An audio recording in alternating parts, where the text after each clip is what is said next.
যে অবসরপ্রাপ্ত বা বরখাস্তকৃত যারা সৈনিক আছেন তারা উস্কানিতে পা দেবেন না। আর আইএসপিআর কে আমরা বলছি আপনারা আওলায়েন না। আইএসপিআর মানে হচ্ছে সেনাবাহিনী, আওলায়েন না। 7-8 মাসে একটা সিদ্ধান্ত নিতে পারেন নাই। ওই আইএসপিআর এর যে বিবৃতি ওটার মধ্যে দেখবেন লেখা আছে উচ্চ পর্যায়ের পর্ষদ গঠন করা হয়েছে, তাহারা যাচাই বাছাই করিয়া উল্টাই ফেলতেছে আর কি। 7-8 মাস লাগে রে বেটা এগুলা করতে। যেটা আমাদের অনেকের পছন্দ হচ্ছে না, তারা সেটাতেই সেনাপ্রধানকে জড়িয়ে ফেলার চেষ্টা করছেন, যেখানেই যেটা ঘটুক না কেন। যাই ও নাই, ও বিদেশে গেছে, সে বিদেশে গেছে, হামিদ পালিয়ে গেছে, সব সেনাপ্রধান জড়িত, এভাবে তাকে কেষ্টা বেটাই চোর এরকম ভাবে স্টিগমাটাইজ করার চেষ্টা হয়েছে। এর মধ্যে দুটো ভয়ঙ্কর ব্যাপার। আসসালামু আলাইকুম প্রিয় দর্শক শ্রোতা, সেনা শাসনের প্রস্তুতি, এবার জেনারেল ওয়াকারকে গৃহবন্দী করলেন কি ডক্টর ইউনূস? গুরুত্বপূর্ণ তথ্য আছে, আশা করি সম্পূর্ণ ভিডিও জুড়ে থাকবেন। চলুন ভিডিওতে বিস্তারিত দেখে আসি। গত কয়েকদিনই সেনাবাহিনীকে নিয়ে নানা ধরনের আলোচনা বা এক ধরনের গুজবই চারদিকে ছড়িয়ে পড়ছিল। এই গুজব ইনফ্যাক্ট 5 আগস্টের পর থেকে একবার খুবই উঁচু মাত্রা পেয়েছিল। সাম্প্রতিক সময়ে এটা টু সাম এক্সটেন্ট বাড়ছে এবং কোনো না কোনো গুজব বা কোনো না কোনো রকম ঘটনা যে ঘটার প্রেক্ষাপট তৈরি হয়েছে। গতকাল আন্তঃবাহিনীর যে জনসংযোগ পরিদপ্তর আছে আইএসপিআর, তাদের বিবৃতিতে এক ধরনের ধারণা পাওয়া যেতে পারে। আমরা এই প্রসঙ্গে কয়েকটা কথা বলবো এবং বিশেষ করে সেনাবাহিনী এবং আরও স্পেসিফিকলি বললে বর্তমান সেনাপ্রধানের বিরুদ্ধে দীর্ঘদিন থেকে একটা সিস্টেম্যাটিক প্রোপাগ্যান্ডা এবং তাকে পদ থেকে সরিয়ে ফেলার যে চেষ্টা আছে সেটা নিয়ে আমাদের একটু কথা বলা দরকার। এবং বাংলাদেশের বর্তমান প্রেক্ষাপটে এই ভদ্রলোক দায়িত্বে থাকা আমাদের গণতান্ত্রিক ট্রান্সফরমেশনের জন্য কতটা গুরুত্বপূর্ণ সেটা নিশ্চয়ই আমরা বুঝতে পারি। আমি আইএসপিআর গতকাল একটা বিজ্ঞপ্তি দিয়ে জানিয়েছে তারা একটা নির্দিষ্ট এলাকা যেটা ক্যান্টনমেন্টের আশেপাশে, আমি একটু পড়ি। রোববার হতে পরবর্তী নির্দেশ না দেওয়া পর্যন্ত কচুক্ষেত সড়ক, বিজয় সরণি হতে প্রধান উপদেষ্টার কার্যালয় হয়ে শহীদ জাহাঙ্গীর গেট সংলগ্ন এলাকা, বিএফ শাহিন কলেজ হতে মহাখালী ফ্লাইওভার সংলগ্ন এলাকা, সৈনিক ক্লাব মোড়, ভাসানটেক, মাটিকাটা, ইসিবি চত্বর ও তৎসংলগ্ন এলাকায় সকল প্রকার সভা, সমাবেশ, মিছিল, শোভাযাত্রা, বিক্ষোভ নিষিদ্ধ করা হলো। মানে আমরা বুঝতে পারছি বলা হচ্ছে সর্বসাধারণের স্বার্থে, কিন্তু আরেকটি বিজ্ঞপ্তি পাঠায়, সেখানে আরেকটা তথ্য, এটা অনেক বেশি ইম্পর্টেন্ট এবং অ্যালার্মিংও। ইনফ্যাক্ট আমরা ধারণা করতে পারি এটারই রিয়াকশন হিসাবেই এটা হয়েছে। এখানে বলা হয়েছে নাশকতা ও বিশৃঙ্খল পরিস্থিতি সৃষ্টির অভিযোগে বাংলাদেশ সেনাবাহিনীর বরখাস্তকৃত সৈনিক নাইমুল ইসলাম ও তার 2 সহযোগীকে গ্রেফতার করেছে আইন শৃঙ্খলা রক্ষা বাহিনীর সদস্যরা। এখানে বলা হয়েছে ঢাকা সেনানিবাসের প্রবেশ পথে তারা বিক্ষোভ সমাবেশের নামে বড় ধরনের নাশকতা সৃষ্টির পরিকল্পনা করছিলেন এবং সোশ্যাল মিডিয়াতে উস্কানিমূলক প্রচারণা চালিয়ে যাচ্ছেন। এই নাইমুলকে নিয়ে আইএসপিআর তার বরখাস্ত করা হয়েছিল 5 আগস্টের পরে। কেন বরখাস্ত হয়েছিল তার কিছু পারিবারিক ইস্যুর কথা আছে, কিন্তু এখানে খুব গুরুত্বপূর্ণ একটা জায়গা আমরা খেয়াল করে বলা হচ্ছে এই ধরনের শৃঙ্খলা বহির্ভূত কর্মকাণ্ড থেকে নিবৃত্ত করতে সেনাবাহিনীর একটি প্রতিনিধি দল শনিবার দুপুর 2:30টায় ঢাকার খিলক্ষেত বটতলা বাজার এলাকায় নাইমুলের সাথে যোগাযোগের চেষ্টা করলে নাইমুল তার কিছু সহযোগী সহ উপস্থিত একজন সেনা সদস্যের ওপর দেশীয় অস্ত্র নিয়ে অতর্কিত হামলা চালায়। তাৎক্ষণিকভাবে তারা আশপাশ থেকে যারা আসে তারা এসে নাইমুলকে আটক করেছে, এরকম তথ্য দেওয়া হয়েছিল। প্রশ্নটা হচ্ছে সেনাবাহিনীকে নিয়ে গুজব, আলোচনা, নানামুখী আলোচনা, নানামুখী আলাপ টালাপ নানা সময় ধরে চলছে এবং অন্তত আইএসপিআরের এই স্টেটমেন্ট দিয়ে আমরা বুঝতে পারি যে সেনানিবাসকে কেন্দ্র করে সেই অঞ্চলে কোনো না কোনো ধরনের গোলযোগ তৈরির কোনো পরিকল্পনা এখানে ছিল। এটাকে আমরা এভাবেই দেখতে পারি। প্রশ্ন হচ্ছে গুজব বলি বা কিছু তথ্য আমাদের সামনে যা আছে সেটাকে আমরা কতটুকু গুরুত্ব দেব, দ্যাট ইজ ভেরি ইম্পর্ট্যান্ট। মানে 5 তারিখের পর থেকে আজ পর্যন্ত একটা জিনিস সিস্টেম্যাটিকলি হয়েছে, সেটা হচ্ছে সেনাপ্রধানকে বিব্রত করা, সেনাপ্রধানকে তার পদ থেকে সরানোর চেষ্টা। আমি একটু পরম্পরাগুলো যদি খুঁজে বের করি, শুরু থেকেই এই আলাপ অনেকেই করেছেন, খুবই গুরুত্বপূর্ণ ইনফ্লুয়েন্সাররা করেছেন, যাদের অনেক প্রভাব আছেন। তারা বলার চেষ্টা করেছেন যে তিনি শেখ হাসিনার লোক, শেখ হাসিনার আত্মীয়, যে বাস্তবতা সরিয়ে রাখা হয়। শেষ পর্যন্ত তিনি শেখ হাসিনার পক্ষে গুলি করতে অস্বীকার করে আমাদের এই গণ অভ্যুত্থানকে আরও বেশি রক্তাক্ত হওয়া থেকে বাঁচিয়েছেন এবং উনি ওনার জীবনের ঝুঁকি নিয়েছেন, কারণ এই অভ্যুত্থান যদি বিফল হতো, তার কোর্ট মার্শাল হতো, তার মৃত্যুদণ্ড হতো।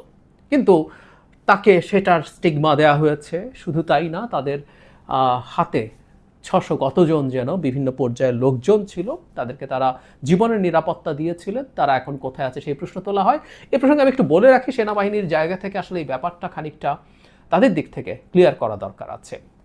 কিন্তু এরপর যাবতীয় বহু কিছুর সাথেই যেখানেই যেটা ঘটছে, যেটা আমাদের অনেকের পছন্দ হচ্ছে না, তারা সেটাতেই সেনাপ্রধানকে জড়িয়ে ফেলার চেষ্টা করছেন। যেখানেই যেটা ঘটুক না কেন, যাই ও নাই, ও বিদেশে গেছে, সে বিদেশে গেছে, হামিদ পালিয়ে গেছে, সব সেনাপ্রধান জড়িত, এভাবে তাকে কেষ্টা বেটাই চোর এরকমভাবে স্টিগমাটাইজ করার চেষ্টা হয়েছে।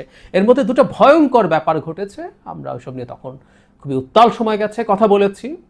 জনাব হাসনাত আবদুল্লাহ সেনাপ্রধানের সাথে দেখা করে এসে এমন কিছু কথা বলেছেন যেগুলো অবিশ্বাস্য ছিল।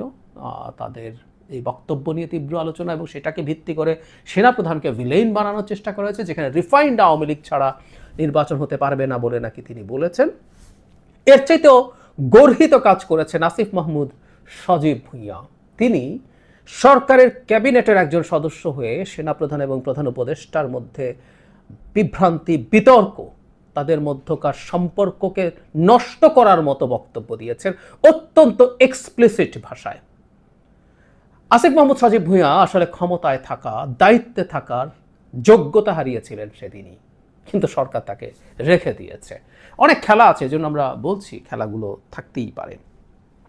আমরা সেনাপ্রধানকে গণঅভ্যুত্থানের ভূমিকা তো বটেই, পরবর্তী সময়ের জন্য আমি এভাবে বলতে চাই যে তিনি অন্তত প্রথম থেকে এখন পর্যন্ত যতটুকু ভিজিবল, উনি এটা ট্রু, উনি অন্তর্ভুক্তিমূলক নির্বাচনের কথা বলেছেন যাতে আওয়ামী লীগকে ইন্ডিকেট করে, এটা আছে, এটা অস্বীকার করার ব্যাপার নেই। তিনি তার ব্যক্তিগত পছন্দ এটা হয়ে থাকতে পারে, কিন্তু তিনি নির্বাচনের কথা বলছেন। এবং আমাদের নিশ্চয়ই মনে আছে বাংলাদেশে সরকারের দিক থেকে, মানে সরকারের দায়িত্বে থাকা কোনো ব্যক্তির মধ্যে সর্বপ্রথম নির্বাচন সম্পর্কে একটা টাইম ফ্রেম তিনিই বলেছিলেন রয়টার্সের সাথে। সরকার পতনের, হাসিনার পতনের এবং পালিয়ে যাওয়ার 1-1.5 মাসের মধ্যে, সেখানে তিনি বলছেন 18 মাসের মধ্যে নির্বাচন হওয়ার জন্য তারা সরকারকে সাহায্য করছেন। এরপর তিনি একটা বক্তৃতা করেন, যে বক্তৃতাটা নিয়ে অনেক সমালোচনা হয়েছে। তিনি যে ঢঙে কথা বলেছেন এটা অনেকের কাছে ভালো লাগেনি, সেটা আলোচনার জায়গা আজকে না, কিন্তু সেখানেও তিনি আসলে নির্বাচনের কথা বলেছেন, যেটা এই বছরের মধ্যে হয়ে যাবে এই রকম তার সেই 18 মাসের যে ব্যাপার সেটার মধ্যে তিনি স্টিক করেছেন, পরবর্তীতেও আরও করেছেন। সুতরাং এটা আমাদের জন্য সৌভাগ্য, আমাদের একজন উচ্চাভিলাষী সেনাপ্রধান নেই যিনি ক্ষমতা দখল করতে চান। সত্যিকার অর্থে শেখ হাসিনার যখন পতন এবং পালিয়ে যাওয়ার মতো পরিস্থিতি হয়, তার আগেই এই মুহূর্তে দরকার সেনাবাহিনী সরকার স্লোগান হয়েছিল। আমি বোধ করি সে সময় সেনাবাহিনী যদি ক্ষমতা নিয়ে নিত, এদেশের জনগণ সেটায় খুব একটা নাখোশ হতো না। আমরা এটার পক্ষে ছিলাম না, কিন্তু সাধারণ মানুষজন সেটাকেও একসেপ্ট করতো, শেখ হাসিনাকে খেদিয়ে যদি সেনাবাহিনী ক্ষমতা নিত। কিন্তু তিনি সেটা নেননি, এবং আবারও বলছি এটা আমাদের জন্য সৌভাগ্য যে তিনি নির্বাচন চান। কোনো ভোলেটাইল পরিস্থিতিতে কোনো রকম কোনো ঘোলা পানিতে মাছ শিকারের তার কোনো ইচ্ছে নেই। কিন্তু এটা সবচেয়ে জরুরি কথা, তাকে সরিয়ে ফেলার একটা সিস্টেম্যাটিক প্ল্যান আছে, চলছে, এবং যে গোষ্ঠীটা এটা করার চেষ্টা করছে সেই গোষ্ঠীর পক্ষ থেকে প্রকাশ্যে এই সরকারকে 5 বছর ক্ষমতায় রাখার আওয়াজ তোলা হয়েছে। সুতরাং তার চলে যাওয়ার সাথে এই সরকারের 5 বছরের থাকার সম্ভাবনা আছে, কারণ খুব অল্প সময়ের মধ্যে নির্বাচন হবে। এটা সরকারের হিসাব মতে ডক্টর ইউনূস যা বলেছেন সেটা সর্বোচ্চ সীমা আর 1 বছর, জুন যদি চিন্তা করি। আর আবহাওয়া বা সব কিছু বিবেচনা করলে এটা মিড অফ ফেব্রুয়ারির আগেই আসলে নির্বাচন হয়ে যাওয়ার কথা। সেই ক্ষেত্রে 6-7-8 মাস, নট মোর দেন দ্যাট। যিনি নির্বাচনটা চাইছেন এই সময়ের মধ্যে হতে হবে, সেই সময়ের মধ্যে যদি নির্বাচনটা না হওয়াতে হয়, একটা গুরুত্বপূর্ণ সেফগার্ড নির্বাচনের পক্ষে মিলিটারি চিফ না থাকলে তো ভালোই হয়। সুতরাং যে গোষ্ঠীটা তাকে সরাতে চায় সেই গোষ্ঠীটা ডক্টর ইউনূসকে 5 বছর রাখার কথা প্রকাশ্যে ঘোষণা করেছেন, একটা ফর্মুলা দিচ্ছেন। এবং এই কথাটাও বলে রাখা জরুরি, সাম্প্রতিক সময় একটা গুরুত্বপূর্ণ পদায়ন, রোহিঙ্গা বিষয়ক হাই রিপ্রেজেন্টেটিভকে ন্যাশনাল সিকিউরিটি অ্যাডভাইজার করা হয়েছে। শুধু না, তাকে ডিফেন্স মিনিস্ট্রি সামলানোরও দায়িত্ব দেওয়া হয়েছে, তিনি সাহায্য করবেন প্রতিরক্ষা মন্ত্রী, তার মানে আমাদের প্রধান উপদেষ্টাকে। অথচ একটা জিনিসকে আমরা খেয়াল করছি, জনাব খলিল এই দায়িত্ব পাওয়ার আগেই একজন নিরাপত্তা বিষয়ক বিশেষ সহকারী মন্ত্রীর পদমর্যাদায় ছিলেনই। তো ডক্টর ইউনূসকে কি তিনি যদি সাহায্য প্রয়োজন হয় তিনি সে সাহায্য করতে পারছিলেন না? সেখানে আবার এনাকে কেন আনা হলো?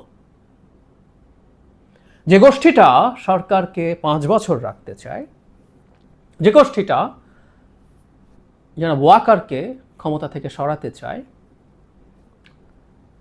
আমাদের নিরাপত্তা উপদেষ্টার সাথে তাদের সুসম্পর্কের নানা প্রমাণ পাবলিকলি আছে। আমি জানি না, আমি সত্যিই জানি না, আমি জাস্ট কতগুলো তথ্য মতো দিলাম, এগুলো কোনো কিছু সিগনিফাই করে কিনা আমি নিশ্চিত নই, কিন্তু আমরা এই জিনিসগুলো একটু হিসাব করব, একটু প্ল্যানের মধ্যে রাখব। আমরা একটা কথা মনে রাখবো, বাংলাদেশের সামনে যে সময়টা আসছে, আমরা অত্যন্ত ভোলাটাইল একটা সময়ের দিকে আগাচ্ছি। সরকার নানা দিকে নানাভাবে নানা পদক্ষেপ নেওয়ার চেষ্টা করছেন, যেগুলো এই সরকারের নেয়ার কথা না। প্রেস সচিব যতই বলুন না কেন, প্রেস সচিবের সেই বক্তব্য নিয়ে কথা বলবো পরে। রীতিমতো মিয়ানমারের সাথে যুদ্ধ বাঁধিয়ে দেওয়ার পরিকল্পনা হচ্ছে একই ব্যক্তির নেতৃত্বে, আমরা বলবো। সব কিছু যদি চিন্তা করি, এখন সেনানিবাসকে কেন্দ্র করে এক ধরনের অস্থিরতা, এক ধরনের গোলযোগ তৈরির চেষ্টা অন্তত আইএসপিআর এর মন্তব্যের পর এসেছে। সুতরাং যে গুজবটা শোনা যাচ্ছিল, সেই গুজবটা আসলে ঠিক অতটা গুজবও নাও হতে পারে, নাও হতে পারে। সুতরাং এই ব্যাপারগুলোতে আমাদের জনগণের ভিজিল্যান্ট থাকা দরকার আছে। রাজনৈতিক দলগুলো যারা বাংলাদেশে গণতান্ত্রিক ট্রান্সফরমেশন চান, এটা তো ঠিক সবাই চায় না। কোনো কোনো দল আছে, এই সরকার যতদিন ক্ষমতায় থাকবে তারা ডিফ্যাক্টো পাওয়ারে আছে, বহু জায়গায় পদায়ন তারা করতে পারেন, তাদের লোকজনকে বসাতে পারেন সচিবালয়, ভার্সিটির ভিসি থেকে শুরু করে স্বাস্থ্য ক্যাডারে বিভিন্ন জায়গায়। নির্বাচন হলে তাদের খুবই খারাপ অবস্থা হবে। আমি একেবারে নতুন দলটার কথা বলছি না, আরও দল আছে। ফলে সেই নির্বাচনের পর তাদের আর এই দাপট থাকবে না। সুতরাং নির্বাচন পেছানোর সাথেও মুখে যাই বলুক না কেন, অনেকের ভেস্টেড ইন্টারেস্ট আছে। সুতরাং যারা ট্রুলি নির্বাচন চান, গণতান্ত্রিক ট্রান্সফরমেশন চান, তাদের সবাইকে আসলে এই মুহূর্তে বাংলাদেশের সেনাবাহিনীর মধ্যে যা হচ্ছে, সেনাবাহিনী, বিশেষ করে সেনাবাহিনীর প্রধান, আমি তাকে নিয়ে আবারও কথা বলেছি, এটা আমি ব্যক্তিগতভাবে মনে করি এটা আমাদের সৌভাগ্য, তার মতো একজন ব্যক্তি এই মুহূর্তে আমাদের সেনা প্রধানের দায়িত্বে আছেন, এবং তার থাকাটা আমাদের জন্য জরুরি, এবং তাকে সরিয়ে ফেলাটা আমাদের জন্য ডিজাস্টার হবে। আমি জানি না যা গুজব বা যা আমরা দেখছি এটা কতটুকু সঠিক, কিন্তু এটা স্টেক এতটা হাই, আমাদের অতিরিক্ত সতর্ক। দর্শক শ্রোতা, এই বিষয়ে আপনার মতামত থাকলে লিখতে পারেন কমেন্ট বক্সে আপনার মতামত।